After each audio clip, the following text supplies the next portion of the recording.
Hello and welcome to the second part of this tutorial on how to make the Mayan game bull. In this tutorial I'm going to show you how to make these patterned discs, which are basically their equivalent of dice. And the way they would work is that you have these were originally corn kernels with one side painted black and one side left blank, but I've done it with pattern top and a blank bottom. So basically if you kind of threw these and all four landed upright, that would be 4 points. If you had obviously 3 patterns and 1 blank, there'd be 3, that would be worth 3, etc. If they're all blank, then that's actually worth 5. So it's not worth nothing, it's actually worth 5. So I've kind of chosen some similar some shapes that have been found in some Mayan artworks and things. These kind of geometric shapes. Now the size of these counters, it's kind of up to you really how big they are, but I've gone for 20 by 14.82, which is a bit random, but something around about 2 centimeters wide. It's going to give 2 centimeters long. It's going to give you enough detail. Anything smaller and you won't really get the detail of the patterns. So this is how I went about doing it. First of all, you get a cylinder, turn up the number of size until it looks smooth, and then kind of elongate it until it looks kind of like a sort of seed or kind of shape. And then we're going to bring it down to, now the height I went for these was, 2 millimeters. 2 millimeters is adequate for those. Just like that. Now I'm going to go for this, start simple. Let's go for this one here, like a diamond with a raised bit in the middle.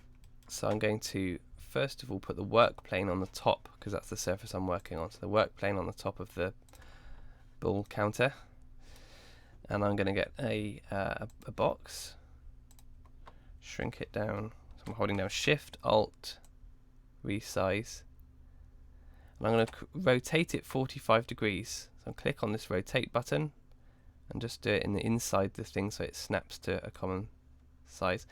And I'm going to stretch that out a bit. So if you hold down Shift and you hold what's the wrong one? Sorry. You can elongate the shape here by pulling it out, not holding Shift. Just till it looks about the right size. This is going to be a hole, so it doesn't have to be any particular height. How does that look? Yeah, that's not too bad. Now I'm going to center that.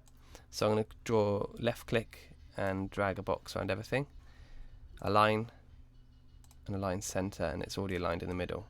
Now at the moment it's glitching, so we know that's on the top, so I'm going to push it down 1 millimeter. That's going to then, when we group it, cut out a 1 millimeter deep hole in the surface. But before I do that, I'm actually going to, no, I'll do that in a second. I'm going to go 1 millimeter down. Now I'm going to make just a quick copy of this. Control D for duplicate, because I'm going to just use that as the middle bit. So now let's group the hole and the main part of the counter together like that, and you can see it's cut out a pattern. You could keep it just as simple as that if you wanted to, but what I've done is on the middle bit, I want to bring back that copy and make it solid, and just hold down Shift Alt, and that will resize from the center, and it will create a raised bit. And the raised, because we pushed it down 2 millimeters, the raised bit is going to be only 1 millimeter in height, and you've got a nice pattern. I'm going to group them all together, and that is ready to go. And you can just export that as an STL.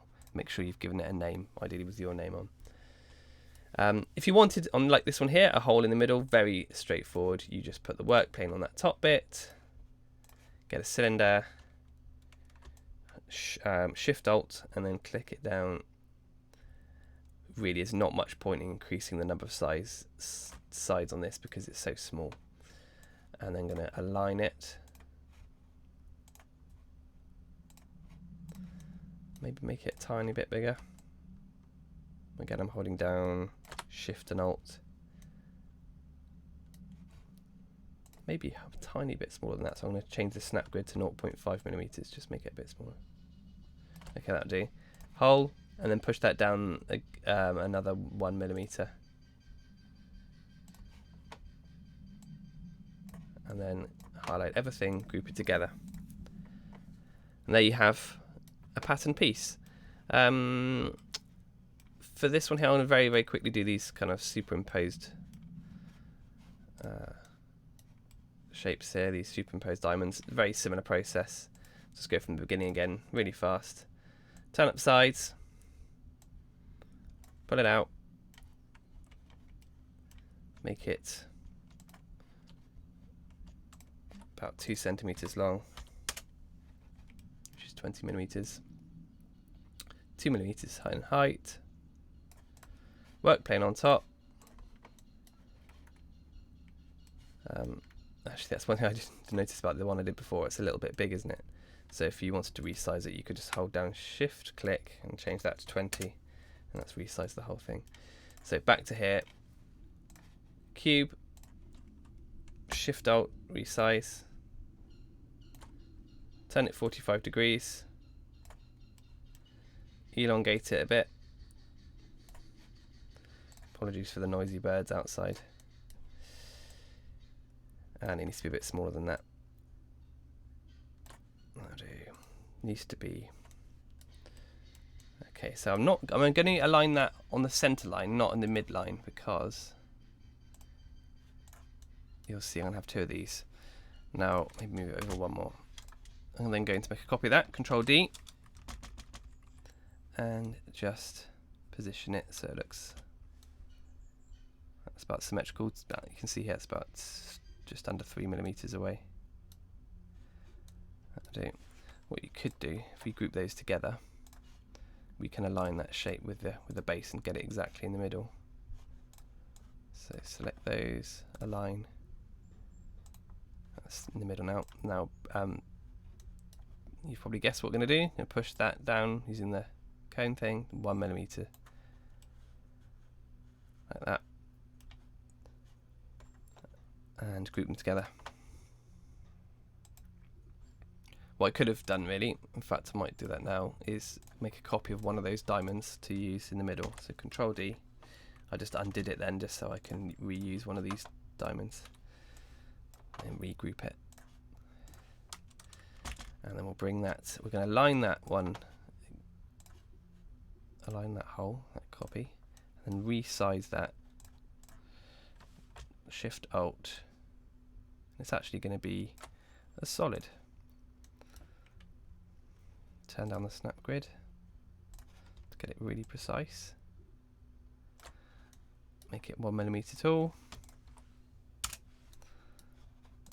And there you have that cool kind of geometric shape. There we are. So those are your bull pieces. I'm not going to show you how to do this one here because you can figure that out for yourself, just adding a couple of things. And you could also make your own kind of designs if you've come up with, if you found a nice Mayan pattern that you like, you can have a go at making your own pattern. Really doesn't matter what the pattern is, as long as one side has a pattern and one side is blank. Alright, there we go. That's the end of part 2.